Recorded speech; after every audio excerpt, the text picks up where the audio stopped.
السلام عليكم صاحبيال kusoo dhawaada lecture-keeni koowaad oo aan uga hadlayno introduction to AutoCAD. waxaan baranaynaa muxuu yahay AutoCAD. marka hore waxaan isweydiinaynaa waa maxay AutoCAD. AutoCAD horta laba shay ama laba erey ayuu iska dul saaran yahay, auto iyo ereyga CAD. auto wuxuu u taagan yahay loogada company-ga ayuu u taagan yahay, CAD-na wuxuu u taagan yahay computer aided design. waa computer application caawiye ah oo lagu sameeyo design-nada iyo drawing-nada. okay, AutoCAD marka waxaa lagu qeexaa inuu yahay 2D and 3D computer aided drafting software. waa software ama application loo isticmaalo in lagu sawiro wax kasta oo 2D ah ama 3D ah. waxaa laga yaabaa dad badan inay ku cusub yihiin labada erey ama 2D iyo 3D aysan kala ogeyn.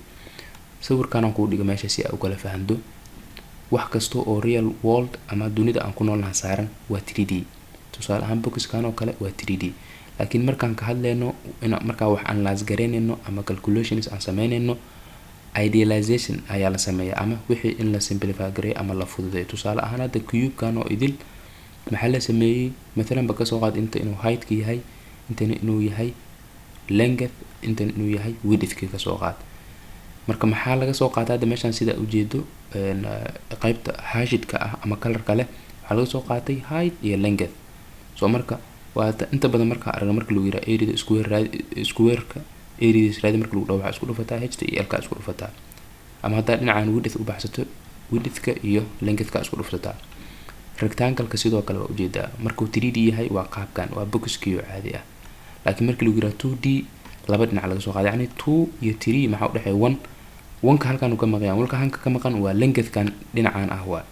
okay, sababtoo ah midkan iyo length-kan labadan waa haysataa oo hadda way muuqataa, midkana ayaan la soo qaadan, kanna sidoo kale waa length-kan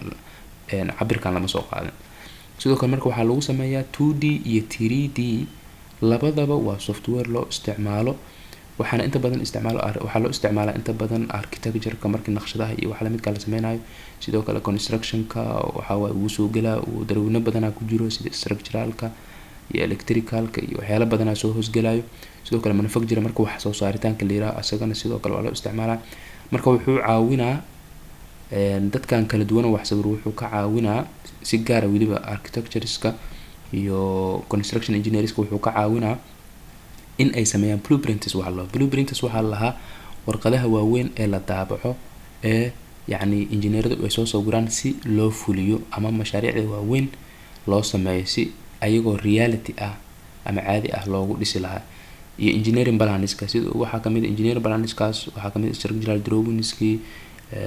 plan beam-kii, electrical-kii kuwa usoo sameynaya. waxyaalahaasoo idil warqadaha lagu soo sawiro ayaa la yiraahdaa blueprints. okay, marka dadka professionals-ka ah isticmaalo inta badan isticmaala AutoCAD-ka ama wax ku darawgareeya ayaa waxaa loo yaqaanaa drafters. halkaas marka waxaa ku barana AutoCAD waxa uu yahay. su-aasha kale isweydiinan waxay tahay yaa develop gareeyay ama yaa abuuray software-kan AutoCAD-ka. AutoCAD waxaa yacni horumariyey sidoo kalena soo geeyay shirkaddan la yiraahdo Autodesk. waxaana ka howlgalay ama soo shaacbixiyey oo ka shaqeeyay software-kaas team uu madax u ahaa ninkan la yiraahdo John Walker. AutoCAD-ka marka waqtigii ugu horeeyay la bilaabay waxaa bilaabay shirkadda Autodesk, xilliguna wuxuu ku beegnaa December 1982 ama 1982 bishii December. 2000 markii ay ahayd Autodesk ayaa waxay bilowday version-kii ugu horeeyay oo ay ugu magac dartay AutoCAD 2000. kadib ayaa 2001 AutoCAD 2001 AutoCAD 2002 and so on ilaa hadeertan oo aan taaganahay AutoCAD 2023. okay, saas uu ku soo socday. marka meelaha uu ku shaqeynayo marka uu aqbalayo waxaa waa Windows-ka uu ku shaqeynaa version-nadooda kala duwan, Mac-OS-ka uu ku shaqeynaa, iOS-ka uu ku shaqeynaa, Android-ka uu ku shaqeynaa. marka waxaa isweydiinaynaa applications-ka loo isticmaalo AutoCAD. AutoCAD waxaa loo isticmaalaa as an architectural planning tool. qofka architecture-ka ah waa qofka maskaxdiisa ka fikira ee hal abuura ama fikrad ay ku dhalato inuu wax sameeyo. waxaasna wuxuu ku sawiraa software ayuu ku sawiraa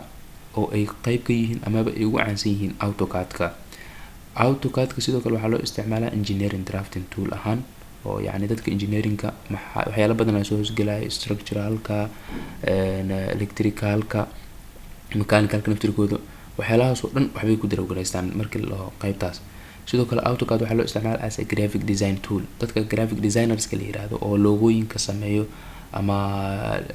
website-yada sameeyo ama sidoo kale newspaper-rada ama ma aragtay magazineskan naqshadeeya sidoo kale ayaguna isticmaalaan sidoo kale waxaa loo isticmaalaa AutoCAD in 3D printing wax kasto 3D ah waxaan ku dhahay wax kasto dunida caadiga ah yaalo dunida aan kuna wax kasto yaalo waa 3D shaygii muuqaalkiisii oo kale marka rabtid inaad sameeyo sidoo kale u isticmaali kartaa inkastoo uu aad u dhib badan yahay waa lagu sameyn karaa laakiin waxaa jira software kale oo la yiraahdo 3D softwares oo aad u badan naqshada uga fiican asaga yani waxay uga fiican yihiin xagga time-ka iyo realistically marka loo waxaan inay dhab u ekaadaan oo kale AutoCAD sidoo kale waxaa loo isticmaalaa industrial design yani meelaha warshadaha oo kale sidoo kale way isticmaalaan markii product ay soo saarayaan oo kale sidoo kale AutoCAD waxaa loo isticmaalaa fashion industry hadii wax cusub oo accessories ama any kind of ma aragtay shay oo fashion aan loo isticmaalayo sidoo kale ayadana waa lagu darowgaliyaa oo waa lagu sawiraa waxaan isla arkaynaa marka advantages-ka uu leeyahay AutoCAD qodobka ugu horeeya waxaa reduced storage space AutoCAD wuxuu leeyahay waxa la dhaho blocks tusaale ahaan oo kale waxaa rabtaa inaad yani marka balaankaada sameysanaysid sariirihii oo kale accessories kala duwan oo toilet kale adeegsanayay waxa la dariishadii oo kale albaabadii oo kale waxyaalahaas oo badan ayuu leeyahay soo marka intii hadda adiga aad laptopkaada wax badan ku kaydin lahayd oo aad marba soo deji lahayd waxaa ka helaysaa library-giisa ka helaysaa sidoo kale corrections can be made easily yani wax kastoo qalad oo ka dhaco waa ka laaban kartaa oo undo ayaa sameyn kartaa waa dib uga laaban kartaa waa sixan kartaa oo fududaa marka in la saxo sidoo kale repetitive parts of drawing can be saved and imported from CAD library waxaad ogtahay markaa isticmaalaysid AutoCAD-ka waxaa jirto drawing in badan inaad save gareysid يعني هل دروينو أدي على هذا إن دور مر سيف جريسد أو كل عليسد أو متبوح كبدشيد سو مركا library ليه أما مالي أو حقوق كيدنا هل أم ماشي ساكا صوفران كرتا أما أكا صوفا كشان كرتا سيدو كلا قضبك أفراد محو كلية هي designs can be made realistic by using material library أدو استعمالها material وحالها وحكستو وحلقو نقشة ديو هدي آلة رينجي هدي آلة دقع هدي آلة متلال وحاسو دن وماتيريال سوا سو مركا قوبرن ويحولي لغو كيدي materialisك design-da marka waxa ka dhigi kartaa ugu leeyahay kuwa realistic ah yani si marka fiiriyo wax dhab ah kale u eegayeen sidii u taqaanay kala muuqaalku ekaana waxaana fududeeyay material library-ga isticmaashay qodobka shan wuxuu ku leeyahay marka CAD-ka waxa loo isticmaali karaa in lagu create gareeyo simulated environments to show the client waxa rabtaa inaad naqshad sameyso ama wax kale sameyso waxa u baahan tahay guriga meeshaas aad ka sameynayso inaad qurxiso landscape-kiisa oo meel cagaaran iyo tarjiiman fiican iyo waxyaalo soo jiidasho leh oo client-iga hadhow aad tusin karto ama aad ku qancin karto inaad ku sameysato environment waxa la wax kasto kugu hareeraysan yani guriga kale aad sameynaysid waxana hareerihiisa oo kale xataa inaad qurxin karto ayuu ka caawinaa marka maxaa waa disadvantages-ka uu leeyahay maxaa kamid ah software-kan initial cost of the hardware and software waa qaali waa macnaha yani software-ka marka hore qofka gadanayo oo purchase gareysanayo anaga arday ahaan student shirkadu waxay leedahay mid ardayga uu ogashahay oo 1 year 3 year adi intii ay ku ogashaa markaas aska isticmaalaysa just for education purpose laakiin qofka gadanayo ama inuu ku shaqeysto rabo hardware-ka iyo software-ka labadaba qiimahoodu waa qaali sidoo kale qodobka wuxuu ku leeyahay need to retrain staff shaqaalaha ka shaqeynaya ama la rabo inay isticmaalaan oo hawsha ay ku qabtaan waxay u baahan yihiin markasta in training loo sameeyo retraining waliba yani waa tababare hadana markii update uu gadaalka imaado ama software-ka wax laga bedelo hadhow isbedelkaas in laga dabageeyo ragaas oo dib loo train gareeyo ama dib loo tababar loogu sameeyo qodobka saddexaad wuxuu ku leeyahay computers may crash and drawing may get lost okay computer-ka marmar isku dhaxyaac uu sameyn karaa ama uu halaabin karaa sidoo kale drawing-nadaada way lost garoobayaan oo way lumayaan inta badan arrintan waxay dhacdaa markii يعني virus ama waxyaalo lamid ay ku soo weeraraan halkaasna computer-kii uu ku cilado marka drawing-nadaadi waa hadhow inay lumaan u badan tahay sidoo kale qodobka afraad wuxuu ku leeyahay need to update the software wuxuu u baahanaa markasta in software-ka update ka dhigto oo hadii wax features cusub hadii lagu soo kordhiyana